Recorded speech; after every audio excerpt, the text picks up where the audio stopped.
The rain hadn't started yet, but the air over the junkyard already smelled like static and rust, and Marcus Vell knew a storm was coming the way he knew everything about engines, by instinct, by the hum under his skin.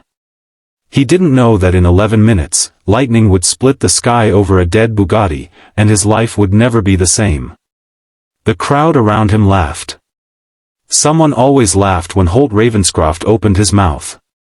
$5,000, the billionaire said, peeling bills from a money clip like he was feeding pigeons, if this grease monkey can start my car. And if he can't, he turned to the cameras his assistant always kept rolling, because content was currency now. He admits on camera that broken men make broken promises. Fitting, for a man whose wife left him. The crowd of onlookers, mostly Holt's entourage, tittered. Marcus didn't flinch. He'd buried worse insults than this one in the 8 months since Renata walked out, leaving him a 6-year-old daughter, a stack of unpaid bills, and a one-bay garage that smelled permanently of motor oil and instant noodles. And if I do start it, Marcus said, wiping his hands on a rag that had seen better decades, you marry my sister. The crowd's laughter cracked like ice. Holt's smug grin twitched, just slightly, because somewhere in that joke was a memory he didn't expect to surface in public, a memory of a woman named Celine who used to fix his go-kart when they were teenagers, before money came between everyone he ever loved. He laughed it off. Cute. Sure. Start it and I'll marry whoever you want. Won't happen anyway. What none of them knew, not Holt, not the cameras, not even Marcus himself in that moment, was that the Bugatti hadn't simply broken down. It had been deliberately sabotaged 3 days earlier by Holt's business rival, who'd paid a mechanic to disable it before a televised charity auto show, hoping to humiliate Holt publicly and tank a merger deal riding on his reputation. Holt didn't know his $60 million problem was actually a planted crime. He just knew the car wouldn't start, and a small army of his own engineers had failed for 3 days straight. Before we go further into Marcus's story, if you believe broken people deserve second chances, hit that like button, drop a comment with where you're watching from, and subscribe to Wisdom Story House, because stories like this one are why we're here. Marcus crouched at the open hood of the car, the late afternoon sun throwing long gold light across the junkyard where he'd brought his daughter, Aurelia, that morning because daycare cost money he didn't have this week. She sat on an overturned crate nearby, swinging her sneakers, watching her father with the kind of unshakable faith only 6-year-olds still carry. She didn't know what a Bugatti was. She just knew her dad could fix anything. He'd fixed her bike, fixed the leaky faucet, fixed the heater when winter bit hardest. To her, this was just another Tuesday. To Marcus, it was something else. It was the echo of every contract he'd lost since his ex-wife's family, the Callaways, who owned half the dealerships in the state, had spread word that he was unstable, unreliable, a man who couldn't keep his own marriage running, let alone fix a car. It was the echo of nights spent staring at the ceiling, wondering if he was failing Aurelia the way everyone insisted he would. It was the echo of his own father's voice, decades gone now, saying an engine never lies, son, it tells you exactly what's wrong if you're patient enough to listen. So Marcus listened. He didn't reach for the obvious things first. The spark plugs Holt's engineers had already replaced twice, the battery they'd swapped out twice more. He listened to the silence under the hood the way another man might listen to a held breath. And then he saw it, a wire, nearly invisible, tucked beneath the fuel line, snipped clean and taped back together so it would look intact to anyone running a quick visual check. Not a mechanical failure. A message. Someone wanted this car to fail in front of cameras. His hands moved fast now, sure now, the way they used to before grief slowed everything down. He stripped the wire, spliced it, his daughter's small voice drifting over from the crate, "You got it, Daddy?" Grounding him the way she always did, more than any tool in his box. The crowd had stopped laughing. Holt had stopped scrolling his phone. Even the camera operator leaned in. The sky, which had been threatening all afternoon, finally broke its promise. Thunder rolled across the junkyard in a long low growl, and somewhere behind it, lightning forked white across the clouds, and in that exact second, Marcus turned the key. The engine roared to life like something ancient waking up. The crowd didn't laugh this time. They went silent, then erupted, gasps, scattered applause, someone's phone clattering to the ground.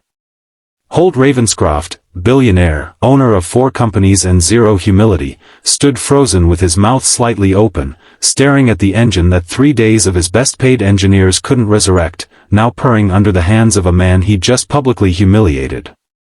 "You," Holt started, and stopped, because there was nothing arrogant left to say. Marcus straightened up, wiped his hands again, and looked at Holt, not with triumph, not with anger, just with the tired steadiness of a man who'd learned that proving people wrong rarely felt as good as you hoped it would. "It wasn't broken," he said. "It was sabotaged. Somebody cut this wire and taped it to hide it. You should ask who had access to your car 3 nights ago. The cameras caught everything." Within an hour, the footage, a single dad in oil-stained coveralls outsmarting a billionaire's entire engineering team, with his daughter watching proudly from a crate, had been clipped, captioned, and sent spinning across the internet.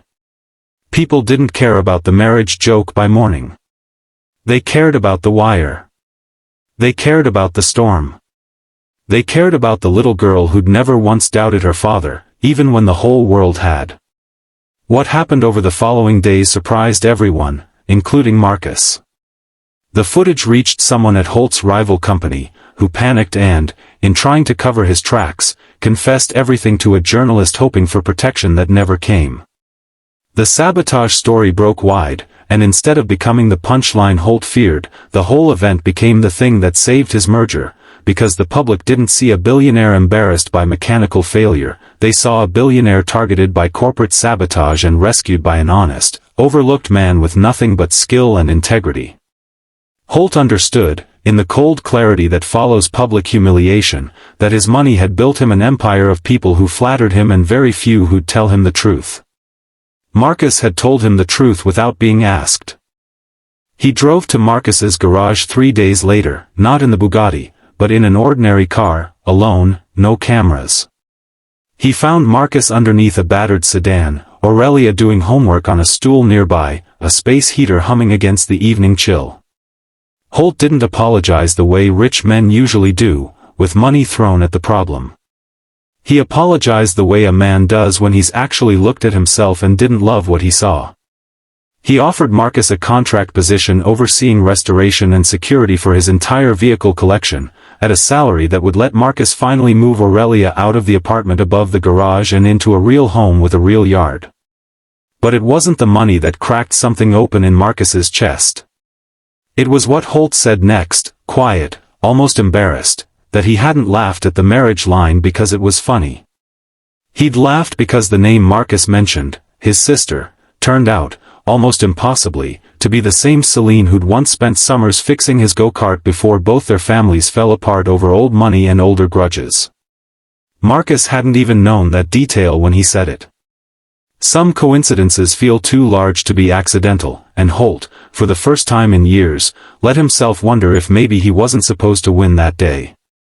Maybe he was supposed to lose, publicly, painfully, in front of cameras, so he'd finally meet people who could see past his money to the parts of him that still needed fixing too. If this story moved something in you, if you believe people who've been knocked down still have the strength in them to rise, let us know in the comments. Tell us where you're watching from tonight, and what part of Marcus's story stayed with you longest. Months later, Marcus stood in a yard that was actually his, watching Aurelia chase fireflies in the blue dusk, the sound of her laughter louder than any engine he'd ever started. He thought about that day in the junkyard often, not the money, not the viral footage, not even Holt's apology. He thought about the thunder, how it had rolled in at the exact moment the engine caught, like the sky itself had been holding its breath for him. He didn't believe in fate, not really. But he believed in patience, in listening closely enough to hear what was actually broken instead of what people assumed was broken. He believed his daughter had never once doubted him, and maybe that was the only validation that ever truly mattered. Before you go, if this story touched you even a little, give it a like and share it with someone who needs reminding that second chances are real. That's the only thing we ask in return for telling it. And one last thing, just for the comments below, type thunder if you believe storms sometimes arrive not to destroy us, but to wake something up.